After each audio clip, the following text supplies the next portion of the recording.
न्याय दर्शन की 280वीं कक्षा है।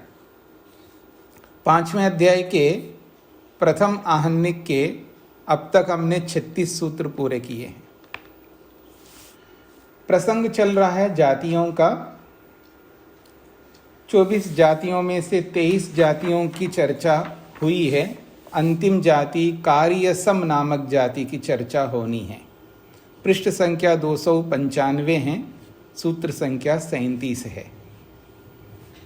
कार्यसम नामक जाति किसे कहते हैं, इसको प्रस्तुत किया जा रहा है। प्रयत्न कार्य अनेकत्वात् कार्यसम।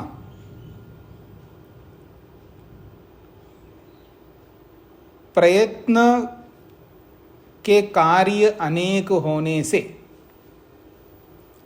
प्रयत्न के कार्य अनेक होने से ऐसा कह करके जब वो खंडन करता है तो उसको कार्यसम नामक जाति कहते हैं। ये कैसा बनता है, ये उदाहरण से आपको स्पष्ट होगा। सूत्रार्थ इतना ही है, प्रयत्न के कार्य अनेक होने से ऐसा कहता हुआ खंडन जो करता है उसे कार्यसम नामक जाति कहते हैं। प्रयत्न के कार्य अनेक होते हैं ऐसा कह करके जब खंडन करता है तो उसको कार्यसम नामक जाति कहते हैं। आइए इसके स्वरूप को समझते हैं। भाष्य को देखिएगा। प्रयत्न अनंतरीयकत्वाद अनित्यः शब्दः। वादी जब अपने पक्ष की स्थापना करता है तो स्थापना में प्रतिज्ञा और हेतु उदाहरण आदि दे करके स्थापना करता है। उस स्थापना में जो हेतु दिया जाता है उसको सामने रख करके बोला जा रहा है प्रयत्न अनंतरीयकत्वात्। ये हेतु दे करके शब्द को अनित्य है ऐसा जो वादी ने अपने पक्ष को रखा है। इति, ऐसी जो बात उसने रखी है उस हेतु में हमें समस्या है। हेतु जो दिखाया गया है वो क्या दिखाया गया है? प्रयत्न अनंतरीयकत्वात्। प्रयत्न के बाद में शब्द प्रस्तुत होता है। प्रयत्न अनंतरीयकत्वात् का जो शाब्दिक अर्थ है, प्रयत्न के बाद में शब्द प्रकट होता है, शब्द सामने आता है या प्रयत्न के बाद में शब्द सुनाई देता है। यह है हेतु। तो यस्य प्रयत्न अनंतरम आत्मलाभः। अब प्रयत्न अनंतरीयकत्व क्या होता है उसके स्वरूप को समझाया जा रहा है, समझने का प्रयत्न करिएगा। यस्य प्रयत्न अनंतरम आत्मलाभ। आत्मलाभ का मतलब है अपने स्वरूप में आना। ये आत्मलाभ शब्द अनेक बार आ चुका है पहले। शब्दों के जो अर्थ होते हैं उनको याद रखना होता है। शब्दों के जो अर्थ होते हैं उनको याद रखना होता है। तो कहते हैं यस्य प्रयत्न अनंतरम, जिसके प्रयत्न के बाद में, यानी शब्द है ना यहाँ पर, यस्य का मतलब जिस शब्द के प्रयत्न अनंतरम, प्रयत्न के बाद में वो जो शब्द जो है आत्मलाभ को प्राप्त होता है, अर्थात अपने स्वरूप में आता है, अर्थात सुनाई देता है। प्रयत्न के बाद में जो शब्द अपने स्वरूप में आता है, तो शब्द अपने स्वरूप में आने का मतलब क्या होता है? सुनाई देता है। यही उसका आत्मलाभ है। तत्खलु, और वो जो शब्द है अभूत्वा भवति, ना होकर के होता है। अभूत्वा भवति का मतलब है ना होकर के होता है, अर्थात पहले नहीं था और आपने प्रयत्न किया उसके बाद सुनाई दे रहा है। यथा घटादि कार्यम, जैसे घटादि कार्य होते हैं। घड़े आदि जो भी कार्य पदार्थ होते हैं ये ऐसे ही होते हैं, पहले दिखते नहीं हैं, बाद में दिखाई देने लगते हैं। पहले होते नहीं हैं, बाद में सामने आते हैं। वो भी प्रयत्न के बाद में ही होते हैं। कुमार आदि के प्रयत्न के बाद में ही घड़े के रूप में आते हैं। इसलिए वो अनित्यमिति, वो अनित्य है। ये वादी की स्थापना है। ये इति च, ये जो बात कही गई है, इस बात में क्या बोला गया है? भूत्वा न भवति इति एतद् विज्ञायते। अनित्यमिति, ये जो अनित्य है इसका क्या अभिप्राय है? हो करके जो ना रहे, भूत्वा न भवति, हो करके ना रहे, होने के बाद में ना रहे, उसी को अनित्यम इति, अनित्य है ऐसा विज्ञायते, जाना जाता है। एवं अवस्थिते, ऐसा वादी के द्वारा पक्ष को स्थापित कर लेने पर, यह वादी की स्थापना हो गई अब तक 2 पंक्तियों में। तो एवं अवस्थिते, ऐसा वादी के द्वारा अपने पक्ष को स्थापित करने पर, अब प्रतिवादी कहता है, क्या कहता है? प्रयत्नकारी अनेकत्वात्, प्रयत्न के कार्य अनेक होते हैं, एक ही प्रकार का थोड़ा होता है, अनेक प्रकार के प्रयत्न होते हैं। प्रयत्न कार्य मतलब प्रयत्न से जो भी सामने आते हमारे, वो एक ही प्रयत्न से आप बोलेंगे तभी ही वो शब्द आपको सुनाई देता है। तो प्रयत्न के बाद में ही तो शब्द सुनाई दे रहा है। तो एक ही प्रकार का प्रयत्न थोड़े होते हैं, प्रयत्न भी अनेक होते हैं। तो प्रयत्न कार्य अनेकत्वात्, प्रयत्न के कार्य अनेक होने से, ये हेतु है उसका। शब्द नित्य है, प्रयत्न के कार्य अनेक होने से ये उसका हेतु है। तो प्रयत्न कार्य अनेकत्वाद इति प्रतिषेध उच्यते। वो जो खंडन कर रहा है प्रतिवादी, वो अपना हेतु ये देता है, प्रयत्न कार्य अनेकत्वाद, प्रयत्न के कार्य अनेक होने से, ऐसा हेतु देता है। अब वो उसको अपने प्रयत्न कार्य अनेकत्वाद को समझा रहा है। प्रयत्न कार्य अनेकत्व कैसा होता है वो समझा रहा है। प्रयत्नानंतरम आत्मलाभो दृष्टा घटादीनाम, घटादीनाम, ये जो घड़ा, वस्त्र, पुस्तक, जो भी वस्तुएं हैं जो घर के अंदर है, कहीं पर भी वस्तुएं रहती है ना, पहले से रहती हैं वस्तुएं, बहुत सारी वस्तुएं जो घर के अंदर रहती हैं। तो घटादि नाम, जो घड़ा आदि बहुत सारे पदार्थ है, उन पदार्थों को दृष्टा, देखा जाता है। कैसे देखा जाता है? प्रयत्न अनंतरम, प्रयत्न के बाद में वो घड़ा आदि अपने स्वरूप में आ जाते हैं। तो क्या प्रयत्न करते हैं? आप मेरी ओर देखिएगा, मेरी ओर देख रहे हैं आप लोग? तो ये मैंने ऐसा रखा है आपके लिए, ठीक है। अब मैं इसके पीछे कुछ रखा है हाथ में, दिख रहे हैं आपको? नहीं दिख रहा है। अब मैं प्रयत्न कर रहा हूं, क्या प्रयत्न कर रहा हूं? इसको हटाने का। हटाया, दिखाया आपको ये क्या है? पेंसिल है, रबड़ है, ये पहले से ही है ना, पहले से ही है, लेकिन आपको दिखाई नहीं दे रहा है। मैंने प्रयत्न किया, प्रयत्न के बाद में वो आपको दिखाई दे रहे हैं। आत्मलाभ किया है ना इसका, ये अपने स्वरूप में आ गए। अब ऐसा होने पर अपने स्वरूप में, वो होते हुए भी अपने स्वरूप, उनका स्वरूप दिख नहीं रहा है हमको। तो प्रयत्न के बाद में वो अपने स्वरूप में आ गए, अर्थात उनको हम देख पा रहे हैं। जैसे प्रयत्न के बाद में शब्द को सुन पा रहे होते हैं, ऐसे प्रयत्न के बाद में हम इनको देख पा रहे होते हैं। तो प्रयत्न के अनेक कार्य होते नहीं होते हैं, हुए ना। तो मैं कैसे मानूं कि ये इसके समान है आपका शब्द, इस प्रयत्न के बाद ये प्रकट हो गया, ऐसा है? अथवा वो जो प्रयत्न हुआ उसके बाद वो उत्पन्न हुआ है, मैं क्यों मानूं उसको उत्पन्न है? अभिव्यक्ति क्यों नहीं मानूं मैं इसको, शब्द को? वही झगड़ा है, पहले से चल रहा है उसका। वो अभिव्यक्ति मानता है और हम उत्पन्न मानते हैं। तो प्रयत्न के अनेक कार्य होने से वो अभिव्यक्ति भी तो हो सकती है शब्द की, मैं उसको उत्पन्न क्यों मानूं? ऐसा कह करके वो खंडन कर रहा है। तो कार्य अनेक प्रकार के होते हैं, प्रयत्न के कार्य अनेक, ये भी तो एक कार्य है ना, एक काम हटा दिया, व्यवधान है ये, इस व्यवधान को हमने हटा दिया है, प्रयत्न करने पर ही तो व्यवधान हटता है, बिना प्रयत्न के वो व्यवधान हट नहीं सकता। तो इसको मैं अभिव्यक्ति मानता हूं, ऐसा कह करके अनित्यता का खंडन किया है। तो कार्य अनेक होते हैं, ऐसा कार्य को सामने रख करके जब वो खंडन करता है तो इसको कहेंगे कार्य सम नामक जाति। स्पष्ट हो रहा है आप लोगों को क्या क्या करना पड़ता है ना? तो आइए तो देखिएगा, तो वो कहना चाहता है प्रयत्न अनंतरम आत्मलाभो दृष्टो घटादि नाम।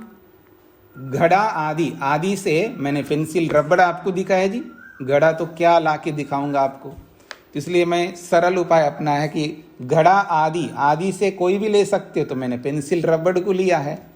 तो घड़ा आदि जो है प्रयत्न के बाद में ये अपने स्वरूप में आते हुए इनको हम देखते हैं। तो अब वो प्रयत्न क्या है, हमने क्या किया है, उसको समझा रहा है। व्यवधान अपोहात, ये जो व्यवधान था, व्यवधान किसको कहते हैं? आवरण को।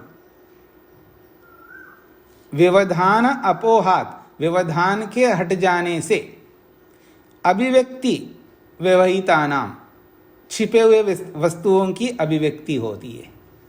व्यवधान को हटाने पर जो व्यवधान यानी जो आवरण आदि उसको रोके रखा है, जो दिखाई नहीं देता है, तो उस व्यवहित पदार्थों का, व्यवहित का मतलब है छुपी हुई वस्तुओं का, व्यवधान के हट जाने पर अभिव्यक्ति होती है। तो ये जो दो प्रकार के प्रयत्न आ गए ना हमारे सामने, एक तो शब्दों का, हम वाणी से प्रयत्न करते हैं तो शब्द सुनाई देता है।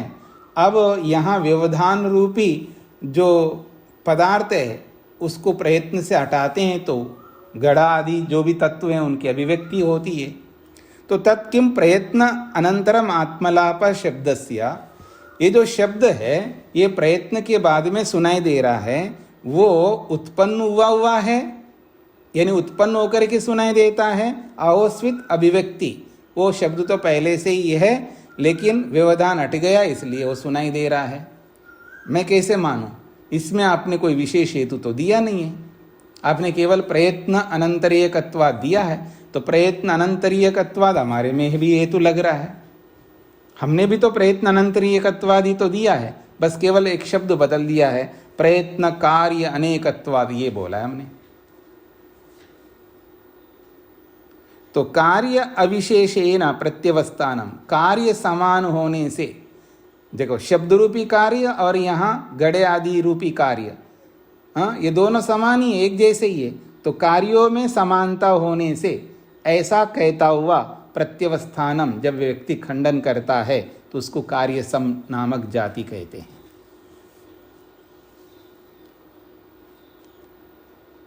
स्पष्ट हो गया जी? कार्यसम नामक जाति क्या होती है? अब इसका समाधान सुन लीजिएगा। अस्य उत्तरम, इसका उत्तर दिया जा रहा है।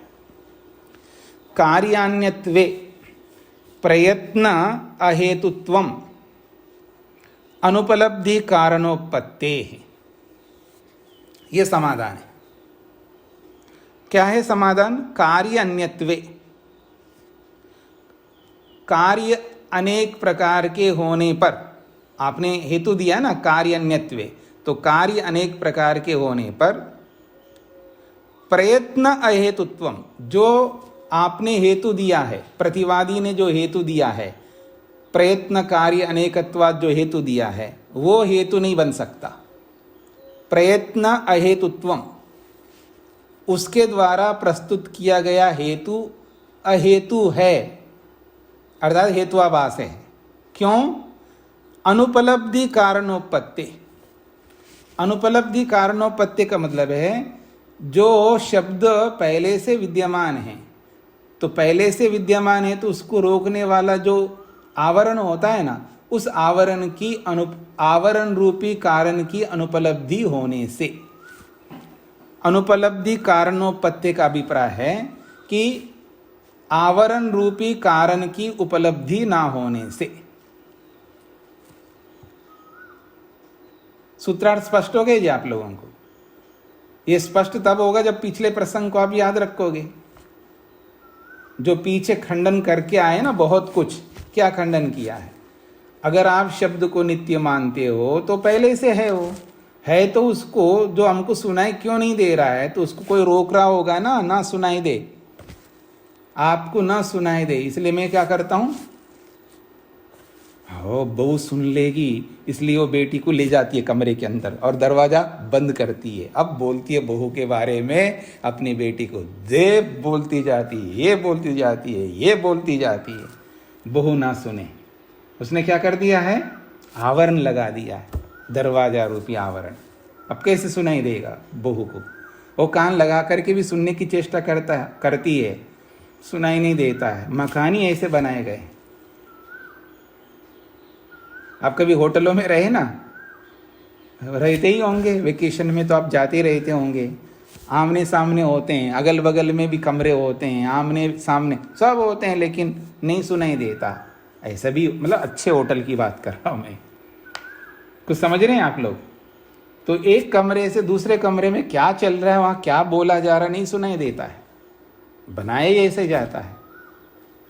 तो वो जो आवरण है उससे पता लगता है कि अभी जी अब ये अंदर गए, अब क्या खिचड़ी पका रहे, कुछ नहीं पता है जी हमको, ये बहू सोच रही है। बाहर आएंगी जब हमको कुछ कहेंगी, ननंद जो है ना कुछ तो बोलेगी ना, ऐसा थोड़ा है। और जब वो बोलने लगेगी तो उससे मेरे को अनुमान होता रहेगा, संभावना होता जाएगा कि ये बातें की होगी सास ने। कुछ समझ में आ रहा है जी आप लोगों को? तो ये जो स्थिति है कि आवरण जो है वो दिखता है हमको। अगर शब्द पहले से है तो आवरण की उपलब्धि होनी चाहिए, मतलब आवरण दिखाई देना चाहिए। तो आवरण की उपलब्धि न होने से आपका ये जो कार्य अनेकत्व जो हेतु है वो अहेतु है, इसलिए हमारे पक्ष का खंडन आप नहीं कर सकते। ये इसका समाधान है। सूत्रार्थ देखिएगा, कार्यान्यत्वे, कार्य अनेक होने पर, ऐसा कह करके जो आपने प्रयत्न कार्य अनेकत्वाद जो हेतु दिया है वो अहेतु है। प्रयत्न अहेतुत्वम, आपका जो प्रयत्न वाला जो हेतु है वो अहेतुत्व को प्राप्त होता है, अर्थात वह अहेतु बनता है। क्यों? अनुपलब्धि कारणोपत्ति, शब्द को रोकने वाला आवरण रूपी कारण की उपलब्धि न होने से, शब्द को रोकने वाला आवरण रूपी कारण की उपलब्धि न होने से।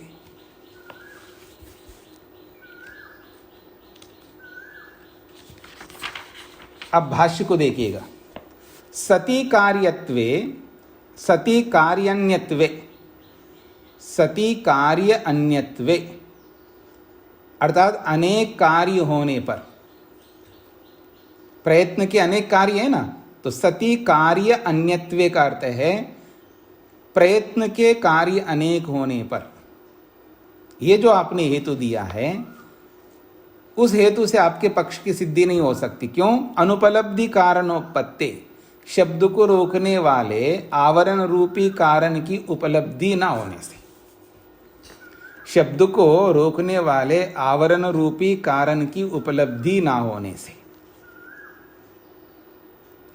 प्रयत्नस्य अहेतुत्वम शब्दस्य अभिव्यक्तौ, शब्द अभिव्यक्त होता है तो शब्द की अभिव्यक्ति में जो प्रयत्न कार्य अनेकत्वाद जो हेतु दिया है वो अहेतुत्व को प्राप्त होता है, अर्थात वो हेत्वाभास है।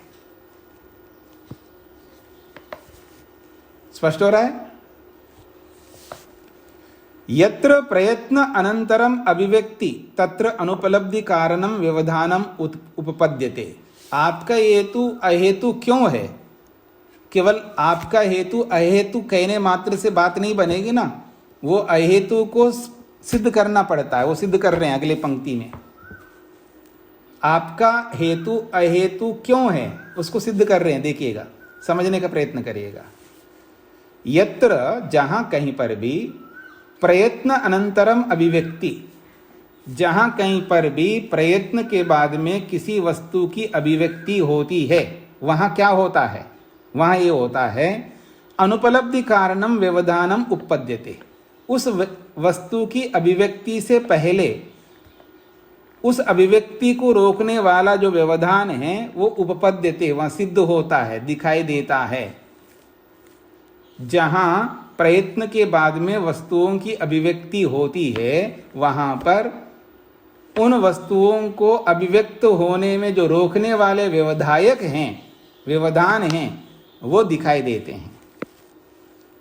तो व्यवधान अपोहात, उस व्यवधान के हटा देने से प्रयत्न अनंतर भाविना, प्रयत्न के बाद में होने वाले जो अर्थ है उन अर्थों की उपलब्धि स्वरूप जो अभिव्यक्ति है वो होता है या वो होती है।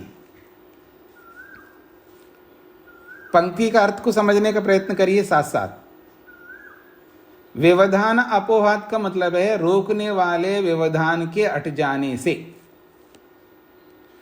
जो प्रयत्न भाविना, प्रयत्न अनंतर भाविना, प्रयत्न के बाद में आने वाली वस्तुएं जो अर्थ हैं उनकी जो उपलब्धि स्वरूप अभिव्यक्ति जो हो रही है ये तब होती है जब व्यवधान को हम हटाते हैं। न तो शब्दस्य अनुपलब्धि कारणम किंचित उपपद्यते, पर शब्द के विषय में ऐसा बिल्कुल नहीं है। शब्द को सुनाई देने का, शब्द को न सुनाई देने का जो कारण है वो कोई भी तो वहां दिखाई नहीं देता है। शब्दस्य अनुपलब्धि कारणम, शब्द सुनाई देने, शब्द के न सुनाई देने वाला जो कारण है किंचित न उपपद्यते, वहां कोई दिखाई नहीं दे रहा होता है। शब्द है लेकिन सुनाई नहीं दे रहा है तो उसको रोकने वाला कोई तो कारण होना चाहिए ना।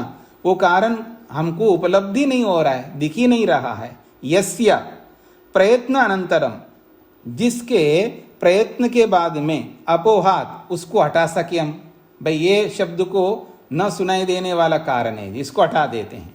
उसको हटाने के बाद शब्दस्य उपलब्धि लक्षण अभिव्यक्तिर्भवति, और शब्द सुनाई देने के स्वरूप लक्षण वाली अभिव्यक्ति होती हो, ऐसा तो है ही नहीं कहीं पर भी। तस्मात् उत्पद्यते शब्दो न विवेज्यते, इसलिए शब्द उत्पन्न होता है, प्रकट नहीं होता है। हाँ जी, स्पष्ट हो गया। मुख्य बात यह है, पंक्ति नहीं समझ में आ रहा है तो भाव समझ लीजिएगा। संस्कृत भाषा न समझने वालों के लिए ये बोल रहा हूं, अगर पंक्ति नहीं समझ में आ रहा है तो इसका भाव समझ लीजिएगा। जहां अभिव्यक्ति होती है वहां स्थिति क्या होती है, अभिव्यक्ति से पहले उन वस्तुओं को रोकने वाली कोई चीज होती है, उस चीज को हटाया जाता है, उसके हटाते ही वस्तुओं की अभिव्यक्ति होती है। और शब्द पहले से है, फिर उसको क्यों नहीं सुन पा रहे हैं, तो ना सुनाई देने का कोई कारण है, उस कारण को हटा देते हैं तो सुनाई देता है। अगर ऐसा है तो वो कौन सा कारण है जो शब्द ना सुनाई देने का कारण बन रहा है, वो दिखाओ। वो दिखा नहीं सकते हो, है ही नहीं है तो कहाँ से दिखाएंगे। इसलिए शब्द की अभिव्यक्ति नहीं होती है, शब्द उत्पन्न होता है, ये कहना चाहते हैं। ये समझ में आ गया? बस हो गया आपका काम, यही उत्तर है इसका। हो गए जी आपकी 24 जातियां हैं। बहुत परेशान कर रखा है इन्होंने आपको। अभी भी कुछ परेशानियां आएंगी आपको, अभी भी कुछ परेशानियां आएंगी। बस क्या कहते हैं, बस वेट करिए 10-1 दिन, जब तक ये समाप्त नहीं होता है। देखिए 96 पृष्ठ संख्या चल रही है, 5 पेज इसके हैं और 8 पेज उसके हैं, और 8-5 13 पेज, 13 पेज हैं, मतलब 13 पन्ने हैं आपके न्याय दर्शन को पूरा करने में। अब बस ये 13 पन्ने जब समाप्त हो जाएंगे ना, तब तक थोड़ा सा वेट करिए, थोड़ा सा और कष्ट भोग लीजिएगा। अब एक प्रसंग चलाया जा रहा है, षट्पक्षी प्रकरणम। 6 पक्ष होते हैं। जब हम लोग बातचीत करते हैं, बातचीत जो है बहुत आगे क्यों बढ़ रहा होता है, उसमें हम दोष करते रहते हैं, और दोनों दोष करते हैं तो बात बढ़ती जाती है, रुकती नहीं है। अगर एक दोष करता है और एक नहीं करता है तो बात वहीं समाप्त हो सकती है, रुक सकती है, समाधान हो सकता है। जब समाधान नहीं हो रहा होता ना, पति बोल रहा है कुछ, पत्नी कुछ बोल रही है, समाधान नहीं हो रहा, दोनों लड़ रहे होते हैं, लगातार चल रहा होता है वो, और बाद में आकर कह रहे मैं तो यही कहना चाह रही थी, वो कहता है मैं भी तो यही कहना चाह रहा था। तो भाई जब दोनों एक ही बात कहना चाह रहे थे तो क्यों इतनी लंबी बात हो रही थी? कई बार ऐसा हो जाता है। और कई बार ऐसा होता है कि पत्नी कुछ कहना चाहती है और उसकी सिद्धि के लिए वो अपनी बात रखती है, इस कारण से मैं देर से जाना चाहती हूँ। भाई ये कोई कारण नहीं है, मैं बताता हूँ क्यों कारण है। अब पति और उसका कोई ना कोई नुक्स तो निकालेगा ही, वो चाहता है अभी जाना है आपको, तो अब वो कुछ कारण प्रस्तुत कर रहे हैं, ये कुछ कारण प्रस्तुत कर रहे हैं। अब उसका समाधान ना करके हम क्या करते हैं, आप भी तो गलत बोल रहे हो। पत्नी ने क्या कहा, आप भी तो गलत बोल रहे हैं। आप भी गलत बोल रहे का मतलब मैं अपनी गलती को स्वीकार कर रही हूं। मैं जो बोल रही थी वो मेरी भी बात गलत है, लेकिन आप भी तो गलत बोल रहे हो। ये जब बोलना शुरू होता है तो समझ लेना अब चलता रहेगी, ये चर्चा चलती रहेगी। आपको क्या करना चाहिए, आप भी गलत बोल रहे हो, ये क्यों बोलते हो आप? उसकी गलती हमको दिखाना है, पति की, याद रखना, पतियों सुन लेना। खैर, मतलब सामने वाले की गलती दिखाना आपका कर्तव्य है। आप ये नहीं कह सकते आप भी तो गलत बोल रहे हो।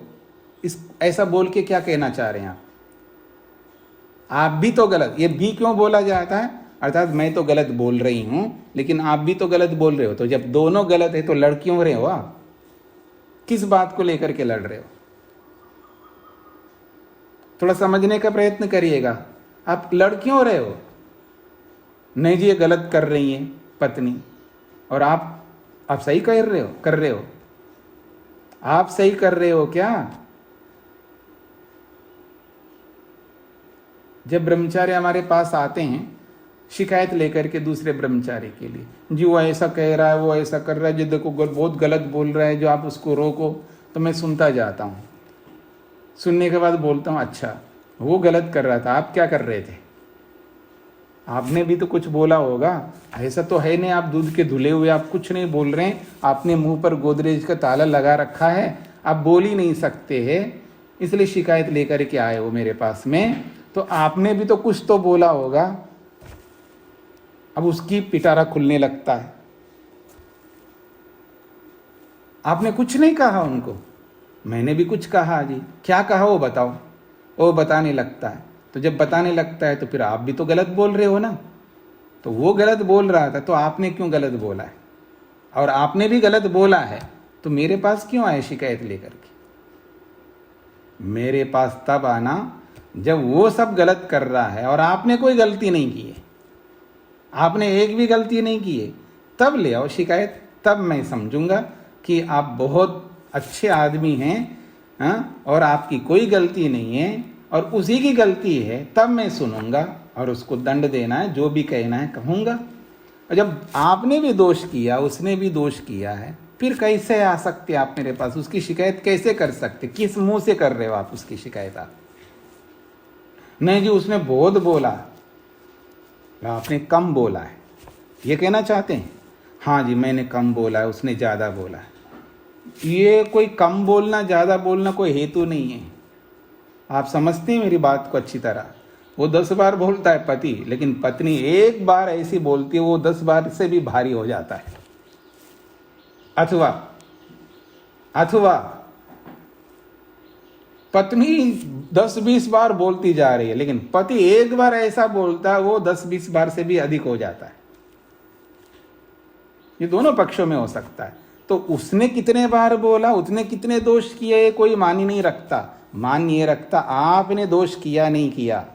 अगर आपने किया है फिर आप लड़ नहीं सकते। किस मुंह से लड़ रहे हो आप पति से? किस मुंह से लड़ रहे हो पत्नी से? जिस किसी से भी हो,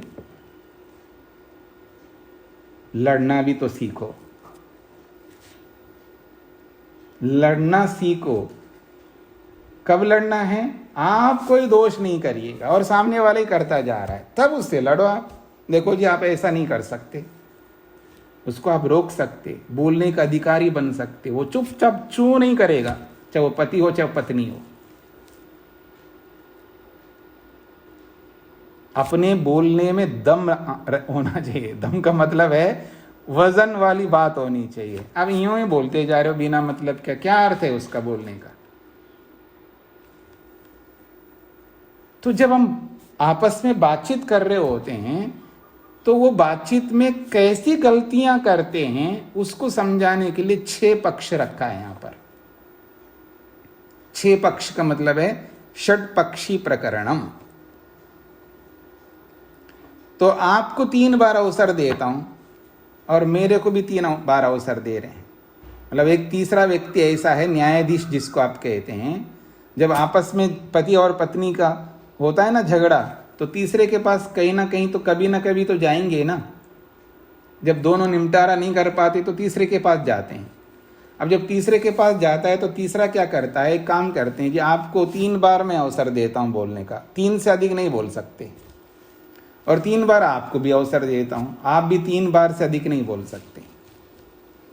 तो 3 बार वादी को बोलना है, 3 बार प्रतिवादी को बोलना है। और उन 3 बारों में अपने पक्ष को सही ढंग से रखना है। एक बार गलती करो, 2 बार गलती करो, तीसरी बार भी गलती है तो गया। आखिर गलती का भी एक सीमा है ना। अब ऐसे थोड़े कि आप हर बार गलती करो जी माफ करो, गलती करो माफ करो, गलती करो माफ करो, जीवन भर यही करते रहोगे। गलती करते जाओ, माफी मांगते जाओ, ये कौन सा न्याय है। तो कहीं तो ब्रेक लगना चाहिए ना व्यक्ति का गलती का। तो 3 बार अवसर देंगे। तो उन 3 बार में आप अपने पक्ष को सही ढंग से रखना है। गलती करोगे तो हार जाओगे। और सामने वाले को भी बोल रहा है, प्रतिवादी को, आपको भी 3 अवसर देंगे। अगर आप गलती नहीं करो और अपने पक्ष को स्थापित करना है तो आप जीत जाओगे।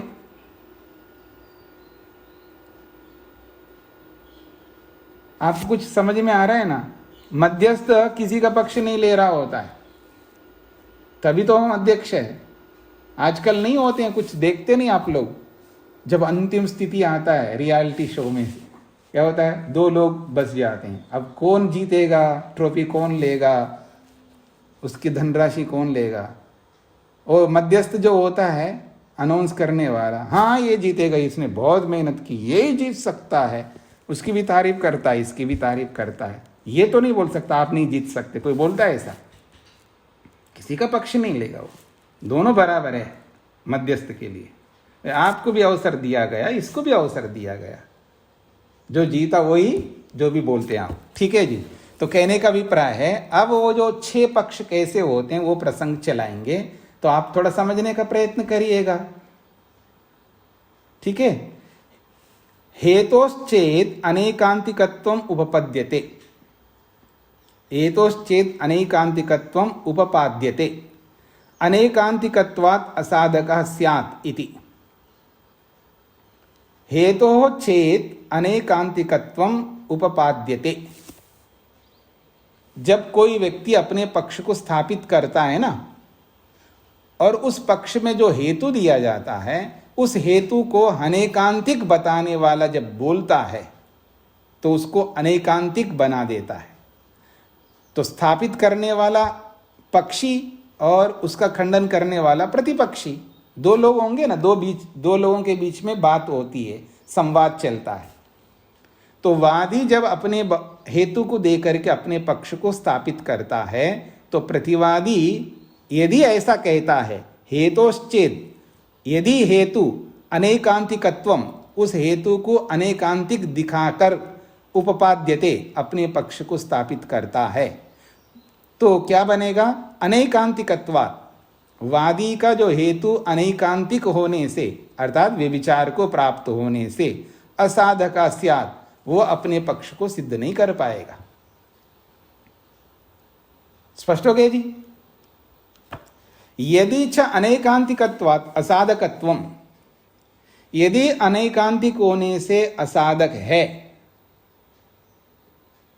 अब ये जो यदि अनेकांतिकत्वाद असाधकत्वम, ये जो बोला जा रहा है ये वादी के द्वारा बोला जा रहा है। वादी ने अपने पक्ष की स्थापना की है, ठीक है। तो ये प्रथम पक्ष हो गया, जो पहले बोलेगा वो वादी है, दूसरे स्थान पर जो बोलेगा वो प्रतिवादी है। तो वादी अपने पक्ष की स्थापना करता है, वो प्रथम पक्ष हो गया। वो क्या किया उसने ये नहीं बोला।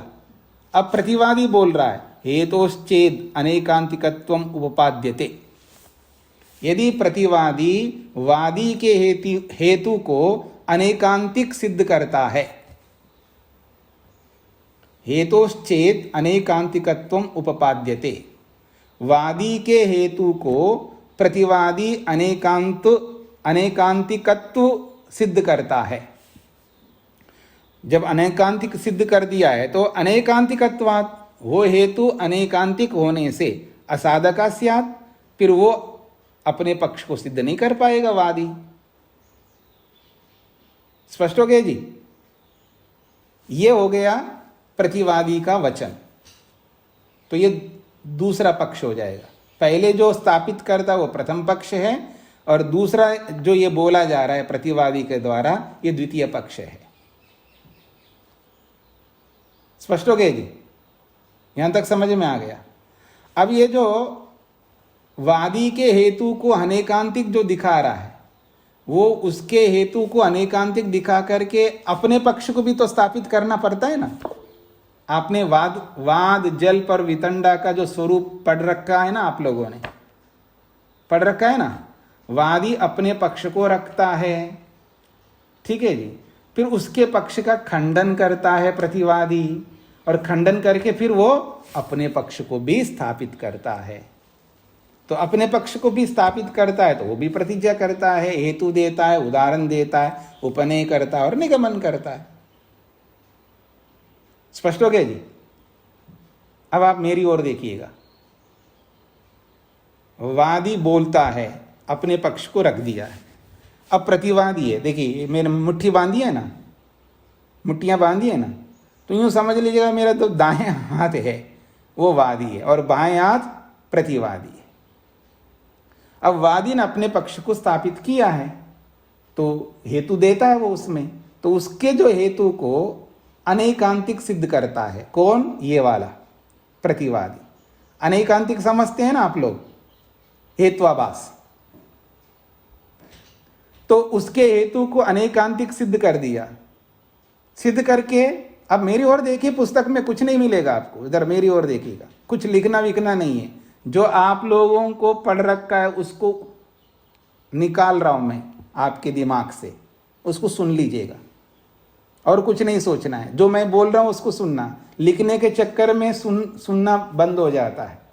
तो पहले सुन लीजिएगा कि ये जो वादी जो बोलता है तो अपने पक्ष को जैसा भी उसने स्थापित किया है, क्या स्थापित किया वो छोड़ दो, जो स्थापित कर दिया है तो स्थापना में वो हेतु देता है। वो जो हेतु है उस हेतु को ये वाला अर्थात प्रतिवादी अनेकांतिक सिद्ध करता है। आपका हेतु अनेकांतिक है अर्थात व्यभिचार को प्राप्त हो रहा है। ये बात समझ में आ गई आप लोगों को? दिमाग इधर उधर मत ले जाइए, जो बताया जा रहा है इतना ही रखिएगा। वो क्या अनेकांतिक है जी, कैसा होता होगा वो, उसमें मत जाना। उसमें जाओगे तो डंडे मिलेंगे आपको, क्योंकि वो सब पढ़ चुके हैं आप लोग, समझ रहे हैं ना आप। उसमें नहीं जाना है आपको, डंडे मिलेंगे मतलब दंड मिलेगा। वो सब आपके सामने आ चुका है, जो आ चुका है उसमें नहीं ले जाना है। तो जो वादी ने जो अपने पक्ष को रखा, उसमें जो हेतु दिया, उस हेतु को आपने अनेकांतिक बताया। बता के क्या करोगे? अपने पक्ष को रखोगे। तो अपने पक्ष को रख दिया आपने, तो अपने पक्ष में भी तो हेतु दोगे, दिया आपने, हो गया ये। तो ये प्रथम पक्ष, ये द्वितीय पक्ष। तो प्रथम पक्ष में एक बार बोला आपने और द्वितीय पक्ष ने भी एक बार बोला, दोनों के एक एक बार बोलना हो गया। स्पष्ट हो गया ये? अब ये जो वादी दूसरी बार बोलने लगता है और प्रतिवादी भी दूसरी बार बोलने लगता है, ठीक है। ऐसे अब दूसरी बार में जो वादी बोल रहा है, क्या बोल रहा है? आपने मेरे हेतु को अनेकांतिक बोला है, ठीक है, आपका भी हेतु अनेकांतिक है, ऐसा बोलने लग रहा है। दूसरी बार जब वादी बोलने लगा तो वो क्या बोल रहा है? आपने मेरे हेतु को अनेकांतिक बोला है, तो आपने जो हेतु रखा वो भी तो अनेकांतिक है, ऐसा बोल पड़ा। क्या ऐसा बोलना चाहिए? हाँ, आप में से कौन बताएंगे ऐसा बोलना चाहिए? नहीं बोलना चाहिए। अगर ऐसा बोलोगे तो फंसोगे आप, क्योंकि आपका हेतु भी अनेकांतिक का। इसका मतलब है अपने हेतु जो दिया था, आपने गए थे, बोलते हो ना आप, क्या बोलते हैं, चौबे गए थे छब्बे बनने के लिए और दुब्बे बन करके आ गया। ऐसे कैसे कर सकते हो? आप अपने पक्ष को सिद्ध करने के लिए जो हेतु दिया है तो आपको सिद्ध करना है ना। अपने हेतु को गलत क्यों सिद्ध कर रहे हो अपने मुंह से? क्योंकि आपने जो बोला है, आपने जो हेतु दिया है, मेरे हेतु को तो आपने अनेकांतिक बता दिया, फिर आपने जो हेतु दिया वो भी तो अनेकांतिक है। ऐसे कभी नहीं बोल सकते। बोलोगे तो आप समझ लेना हार जाओगे, क्योंकि ऐसे बोल करके आप अपने हेतु को अनेकांतिक मान लिया आपने। स्पष्ट हो गया आप क्या कहना चाह रहा हूं मैं? तो यही बात यहां पर बोली जा रही है। अब आइए इस पर जो पंक्ति लिखी, अब देखिए पुस्तक में, आंखें लगाइएगा पुस्तक में, ठीक है ना। हाँ, अब देखिए, हेतोश्चेत अनेकांतिकत्वम उपपाद्यते। तो ये जो कथन है ये प्रतिपक्ष प्रतिवादी के द्वारा बोला जा रहा है, अर्थात वादी ने कुछ अपने पक्ष की स्थापना की है, वो नहीं बोला है यहां पर। अब हेतोश्चेत अनेकांतिकत्वम उपपाद्यते, यदि प्रतिवादी वादी के हेतु को अनेकांतिक सिद्ध करता है,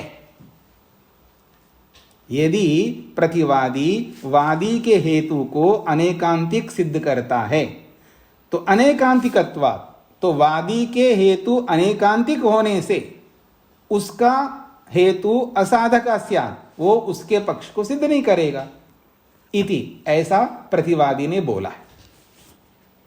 बोल दिया, बोलने के बाद अपने पक्ष को रखता है, और वो जो अपना पक्ष जो रखा है वो यहां नहीं लिखा है। अब यदि से ये वादी बोल रहा है। अब पुस्तक में देखिएगा, यदि वादी प्रतिवादी को ऐसा कहने लगे अनेकांतिकत्वात् असाधकत्वम, वादी बोले यदि अनेकांतिकत्वात् असाधकत्वम, मेरा हेतु अनेकांतिक होने से साधक नहीं बन रहा है आप जो बोल रहे हो, लेकिन प्रतिषेधे अपि समानो दोष, आपके खंडन में भी तो वही तो दोष है। ये जो सूत्र है ना, ये वादी बोल रहा है, ये जो सूत्र है ये वादी के द्वारा बोला जा रहा है। दूसरी बात, वादी क्या बोल रहा है? प्रतिषेधे अपि, आपने जो खंडन किया है, अगर आपने खंडन का मतलब है आपने जो अपने पक्ष को स्थापना करने के लिए जो बोला है, उस हेतु में भी समानो दोष, वही तो अनेकांतिकत्व दोष है, ऐसा कह करके बोला है। प्रतिषेधे अपि, आपके प्रतिषेध में, प्रतिषेध का मतलब है प्रतिवादी की स्थापना, यहां प्रतिषेध का मतलब है प्रतिवादी की स्थापना, तो आपकी स्थापना में भी समानो दोषा, वही अनेकांतिकत्व दोष है, ऐसा बोल दिया उसने।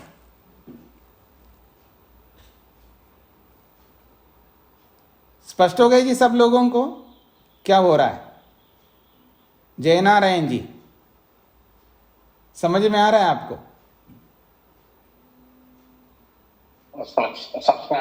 हाँ जी, अच्छी बात है।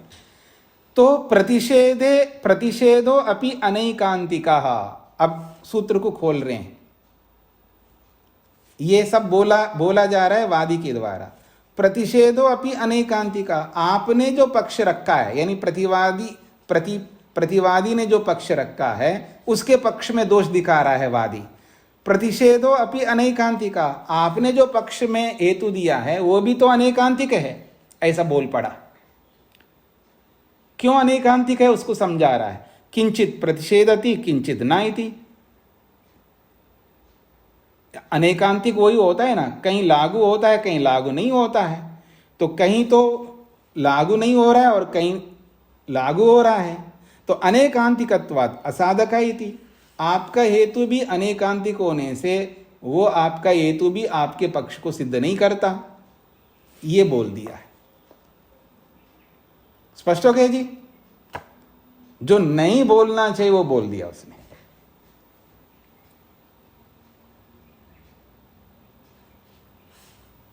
अथवा इसी बात को दूसरे ढंग से समझा रहे, अभी जो बताया समझाया है इसी बात को अथवा कह करके दूसरे ढंग से समझा रहे। अब देखिएगा, शब्दस्य अनित्यत्व पक्षे प्रयत्न अनंतरम उत्पादो न अभिव्यक्तिरिति विशेष हेतु अभावः। शब्दस्य अनित्यत्व पक्षे,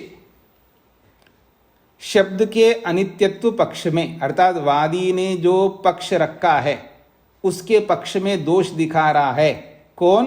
प्रतिवादी।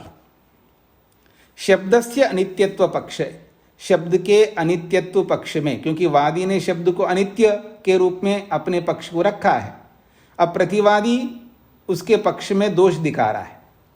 शब्द के अनित्यत्व पक्ष में प्रयत्न अनंतरम उत्पादा, प्रयत्न के बाद में शब्द उत्पन्न होता है, न अभिव्यक्ति, वो प्रकट नहीं होता है, इसमें विशेष हेतु अभाव, विशेष हेतु का अभाव है। आपके हेतु में विशेषता नहीं है, साधारण हेतु है आपका, क्योंकि आपका हेतु दोनों पक्षों में ले जाता है, यानी उत्पन्न करने वाले के साथ भी जुड़ रहा है और अभिव्यक्ति वाले के साथ भी जुड़ रहा है आपका हेतु, इसलिए वो अनेकांतिक है, ऐसा कह करके खंडन किया है। स्पष्ट हो गया जी। वादी ने जो पक्ष रखा है उस पक्ष में दोष दिखा रहा है इस पंक्ति से, दूसरी पंक्ति से, ये स्पष्ट हो गया। अब ये दोष दिखा करके वो अपने पक्ष को रखेगा प्रतिवादी, सामने वाले में दोष दिखाना होता है फिर अपने पक्ष को रखना होता है, दो बातें करनी होती है, चाहे वो वादी हो या प्रतिवादी हो। अब नित्यत्व पक्षे अपि, वादी ने बोल दिया, खंडन कर दिया और अपने पक्ष को रखा है। अब प्रतिवादी ने जो पक्ष रखा है अपना, उस पक्ष में अब वादी दोष दिखा रहा है।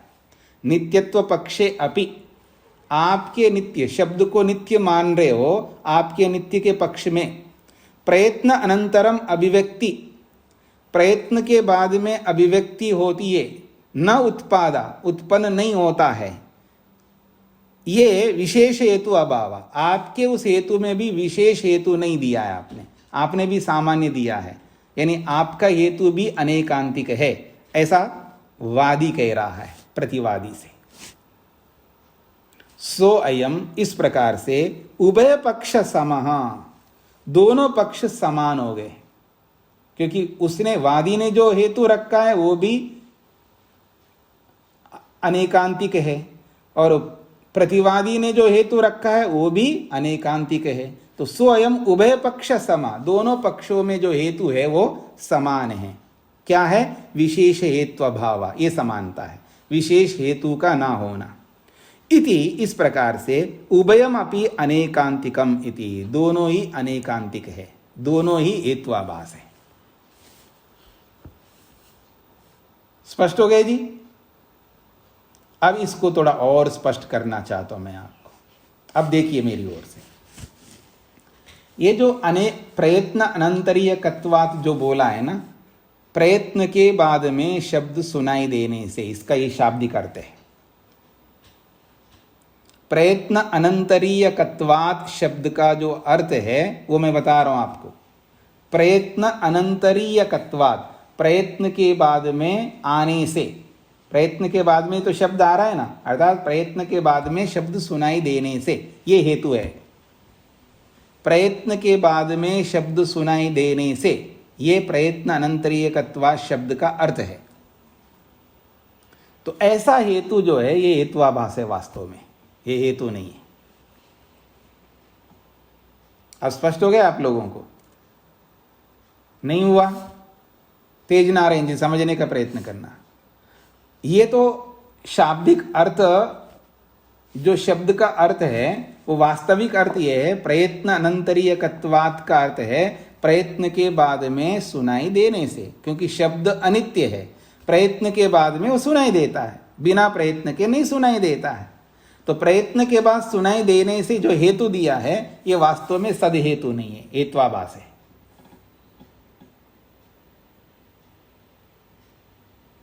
आपको भ्रांति इसलिए हो रही है, पहले प्रयत्न अनंतरीयकत्वात् का अर्थ अलग बताया गया था, इसलिए आपको भ्रांति हो रही है।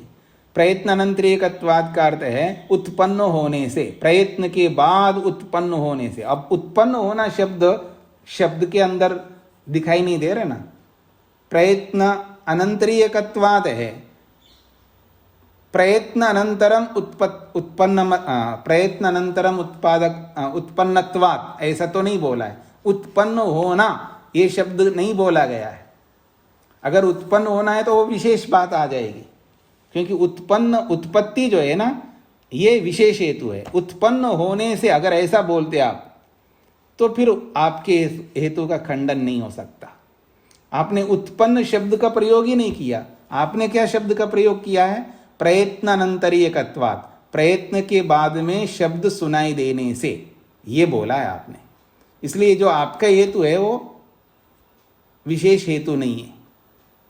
और प्रतिवादी ने भी प्रयत्न कार्य अनेकत्वात् बोला है, प्रयत्न के कार्य अनेक होते हैं, ये भी हेतु विशेष हेतु नहीं है। दोनों ही हेत्वाभास का प्रयोग किए, यही बात यहां समझाई गई। स्पष्ट हो गया ना? अब तो स्पष्ट हो गया।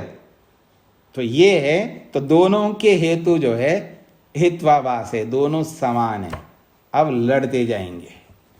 जब हेतु सटीक नहीं देता है ना व्यक्ति, दोनों सटीक दिए नहीं है, फिर वो बस ये चर्चा चलती रहेगी, ना ये सिद्ध कर पाएगा ना वो सिद्ध कर पाएगा, उलझते रहेंगे। अजीत जी को क्या कहना है? स्वामी जी नमस्ते जी। प्रकट होना और उत्पन्न होना को थोड़ा सा एक बार और क्लियर कर दीजिए। सारा रामायण सुनकर के मेरे को मत पूछिएगा, बाकी लोगों से पूछ लीजिएगा। हाँ, कितने बार हमने समझाया आपको, कितने आपको मतलब सभी को बताया गया है, और बार बार समझाई गई बात को आप मत पूछिएगा। स्पष्ट हो गया? आपने समझाने में कोई कमी नहीं छोड़ी, हम भी कोशिश कर रहे थे, लेकिन फिर इसमें उलझ जाते हैं। नहीं उलझ जाते तो आप अपनी कमी को दूर करिएगा ना। मतलब उत्पत्ति किसको कहते हैं और अभिव्यक्ति किसको कहते हैं ये सबको पता है, सब जानते हैं, और फिर उसमें फिर आप प्रश्न कर रहे हो तो मैं क्यों ऐसा उसका उत्तर दूंगा आपको? आप स्वयं जानो, दूसरों से पूछो, आपको पता लगेगा। ये एकांत में बैठ कर के साधना करो। आदमी जब मौन होकर के सारी, क्योंकि जब जीता है ना व्यक्ति, कई बार, मैं केवल अजीत जी के बारे में नहीं कहना चाह रहा हूं, वो अपने ऊपर ना ले, और ले भी ले तो अच्छी बात है, उससे उभर के आएंगे व्यक्ति। मैं एक साधारण एक कॉमन बात बता रहा हूं कि आदमी इतना उलझा हुआ है बहुत सारी चीजों में, इन उलझनों में शांति नहीं मिल रही व्यक्ति को।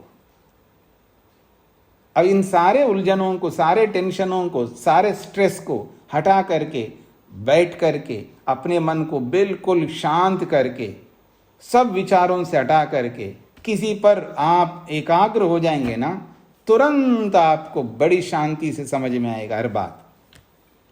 तो ये स्थिति उत्पन्न करिएगा। ऐसी स्थिति उत्पन्न होती है व्यक्ति जब ब्रह्म यज्ञ करता है। 5 यज्ञ होते हैं गृहस्थियों के, और उन 5 यज्ञों में जो ब्रह्म यज्ञ होता है, उस ब्रह्म यज्ञ में ऐसा ही करना होता है, शांत होकर के, सारे झंझटों से, सब चीज़ों से, सब जिम्मेदारियों से हटा करके केवल ईश्वर को सामने रख करके, अपने मन को केवल ईश्वर में लगा करके जब व्यक्ति चिंतन करता है, परमात्मा को समझने का प्रयत्न करता है, तो उसको अलौकिक उपलब्धियां मिलती हैं। और वो उपलब्धियां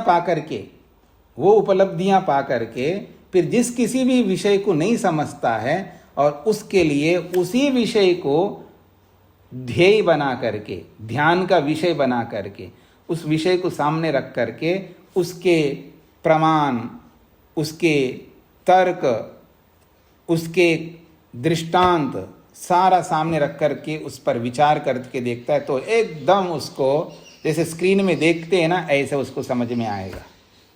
इसी का नाम है श्रवण के बाद मनन। ये जो मनन है वो ऐसा करना होता है, और ऐसा करने का प्रयास करिएगा, जरूर आपको समझ में आएगा कि अभिव्यक्ति क्या होती है और उत्पत्ति क्या होती है। और आपने जो जो सुन रखा है ना, उन सब को स्मृति पटल में लाइए। एकांत, जैसे ध्यान के लिए जो उपक्रम अपनाया जाता है ना, वैसे ही अभिव्यक्ति और उत्पत्ति को विषय बना करके वैसा ही समझने का प्रयत्न करिएगा, जैसे ईश्वर को समझने का प्रयत्न करते हैं, तो आपको बहुत अच्छे ढंग से समझ में आएगा। उसके लिए धैर्य, एकाग्रता, कोई जिम्मेदारी नहीं हो, बस वही जिम्मेदारी हो, मेरे को ये समझना है, तब आपको आसान हो जाता है। और भी बहुत सारे विषय जो है आपको समझ में ना आने के पीछे ये सारे बनते हैं। पता नहीं दिन भर के जो भी बोझ लेकर के आप बैठते होंगे, अलग अलग बोझ, और उस बोझों तले आपका दिमाग पता नहीं किस तरह का बनता होगा, और ऐसे दिमाग को लेकर के, ऐसे मन को लेकर के आप इसको समझने का प्रयत्न करेंगे, न्याय जैसे विषय को, बहुत मुश्किल हो जाएगा। इस न्याय को समझने के लिए बिल्कुल एकदम मन को साफ करके लाइएगा, मन में कोई बोझ लेकर के मत आइएगा, तो बड़ा आसान हो जाएगा आपको। तो आइए, हाँ अजीत जी, समझ में आ गया आपको अभिव्यक्ति और उत्पत्ति क्या होती है? तो जो जो सुन रखा है ना, उन सबको जुगाली करिएगा बैठ करके, समय निकाल करके। तो ये इस प्रसंग को यहीं पूरा करते हैं जी। 39वें सूत्र तक हमारा हो गया है। तो ये षटपक्षी प्रकरण को और समझना है, आगे उसी बात को समझाया जाएगा। तो इसको समझ करके आइएगा और आगे भी थोड़ा सा पढ़ करके आइएगा, तो उससे भी आपको आसान हो जाएगा। ओम शांति शांति शांति ही।